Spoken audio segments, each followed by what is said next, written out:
Bonsoir, Marseillais, Marseillaises, supporters de l'OM, supportrices. Bon, les frérots, petite vidéo qui s'impose, non seulement concernant l'avant-match, mais on va parler aussi du vestiaire, de tout ce qui se trame là, de la top. Parce que oui, frérot, évidemment qu'il y a une top. Hein.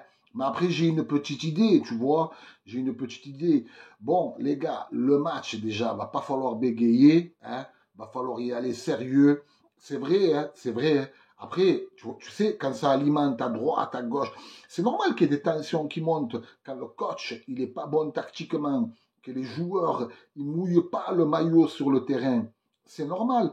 Mais après, les gars, on est Marseillais, on n'a pas envie que ça en arrive vraiment à l'irréversible. Tu comprends? Va falloir qu'on temporise un peu. Hein. On a vu De Zerbi en conférence de presse. Il a parlé, il a dit oui, il y a des trucs. C'est normal. Par contre, c'est normal qu'il y ait des trucs qui se disent entre joueurs, entre coachs, entre staff, mais c'est pas normal que ça sorte du cocon, du vestiaire.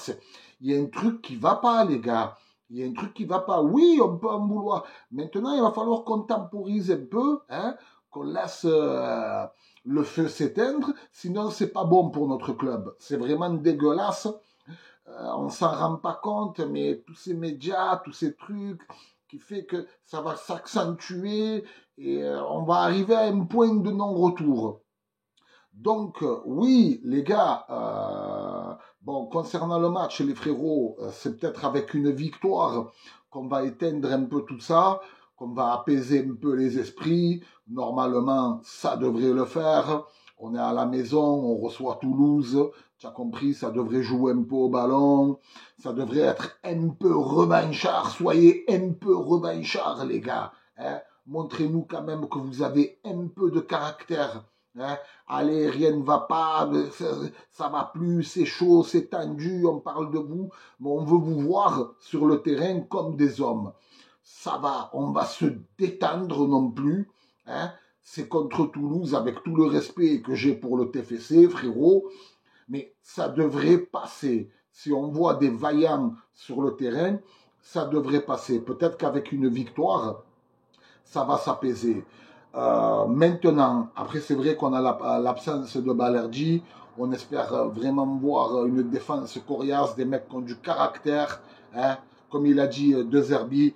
Les gars, après, je vais pas vous mentir, les frérots, c'est vrai que tactiquement, moi je l'ai critiqué, mais c'est à juste titre, les frérots, c'est à juste titre. Hein. Greenwood, ok, c'est vrai, maintenant il est là, il mange des miettes, on dirait un puant, il est pas bon. Je t'ai dit, comment un joueur il a pu en arriver là? Et quand je vois la sortie de Djiméco, vous vous rendez compte, oh, pour que Djiméco il parle mal de l'OM, c'est vraiment que c'est brutal.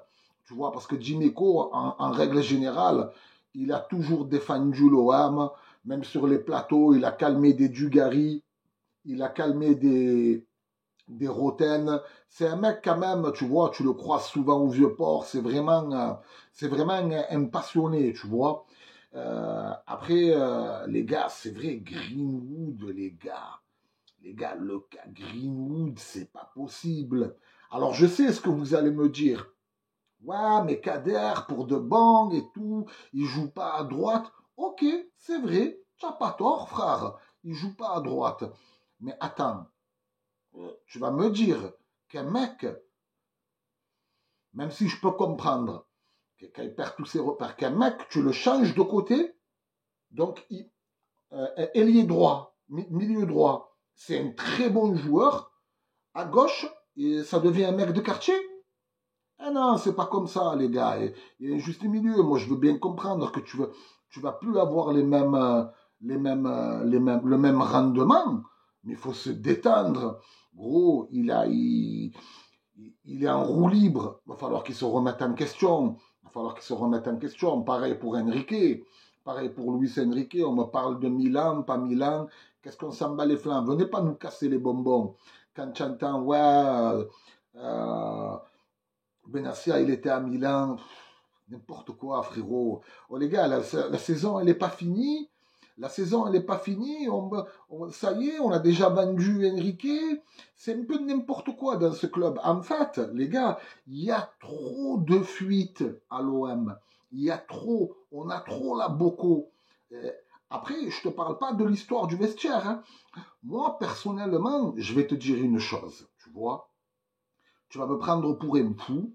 Mais oui, il y a une top dans le vestiaire. Allez, je vais m'enflammer, je vais te le dire direct, ça va choquer les gens. Pour moi, les gars,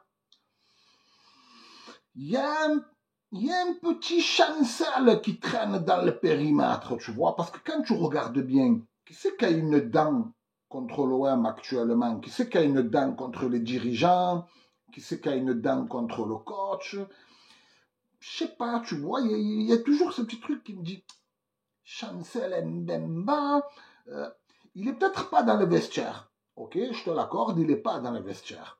Mais les gars, c'est ses collègues. Hein? Il a joué avec eux très longtemps, pendant longtemps, des années. Tu comprends, frérot? Donc, ce qui se passe dans le vestiaire, même si Mbemba il est écarté du groupe, forcément, tout entendre. Moi, personnellement, je pense que ça vient de lui. Je te jure, hein, tu vas me prendre pour un fou. Hein. Mais pour moi, c'est le seul qui a une vraie dent. Je vois pas quelqu'un qui est plus tendu, revanchard que lui. Je sais pas. Je dis ça, je dis rien. De toute façon, j'espère que ça va sortir. Mais moi, je pense qu'il va falloir faire un peu attention. Parce que voilà, il n'a pas joué toute la saison. Il est remonté, il est tendu. Je sais pas. Mais en tout cas, que ce soit lui ou pas lui, c'est vraiment un culastre, le mec qui sort tout du vestiaire comme ça. Vraiment un mec qui en veut à l'OM. Ça peut, je sais pas, tu vois un joueur de l'effectif, que ce soit titulaire, remplaçant. Je sais pas, les gars, il y a des pétards. Je gamberge, tu vois, je gamberge et je me dis, c'est pas possible. Bref, voilà ce que j'ai ressenti en espérant qu'on fasse un sport demain. Putain, les mecs, ils s'arrêtent pas, frérot. Les ministres envoient des pétards. Ils veulent vraiment des gifles, les gens. Hein. Et donc, ouais, en espérant que ça passe, prenez soin de vous, les gars. N'hésitez pas à me dire si vous êtes d'accord avec moi dans l'espace commentaire ou pas, concernant Chancel. Oh, les gars, je dis ça, je dis rien. Hein. Je suis pas non plus, j'ai pas des preuves, je suis pas procureur. Mais voilà, je t'expose mon ressenti, tu vois. Bref, prenez soin de vous, les gars. Dites-moi vos pronostics aussi. Il y a les maillots à gagner. Hein? Oh, frérot, je t'ai sorti le maillot de l'OM façon arbitre, frère. Façon Turpin, frérot. Ce soir, c'est Kader Turpin. Ouais, n'oubliez pas le petit like. Concernant l'IPTV, les gars, journage, pareil, c'est propre. Vous l'aurez dans la description. Prenez soin de vous. Rendez-vous dimanche soir, après le débrief. Bon, les gars, espérons que ce soit un débrief de la régalade. J'ai pas à me tendre. Normalement, ça devrait être un débrief de la régalade, tu vois. Bref, n'oublie pas le petit like. Merci à tous qui s'abonnent. Prenez soin de vous, les gars. Et allez l'OM. Oui, un dernier truc. Concernant l'IPTV, pour ceux qui ont pris, hein, vous êtes 13 ou 14 à avoir l'IPTV, je tiens au jus. Il va gagner un IPTV sur les 20 premiers, tu vois. Vous êtes 13 ou 14 à l'avoir pris. Il va en faire gagner un. Il y a un code à l'un de vous. On va faire le tirage au sort de lui. Il va donner le code à vous. Bon, vu que vous l'avez acheté, après c'est comme tu veux. C'est où tu le vends. Offre à un membre de ta famille. Voilà, un petit cadeau. Bref, prenez soin de vous, les gars. Allez l'OM, bisous. Ciao, papa.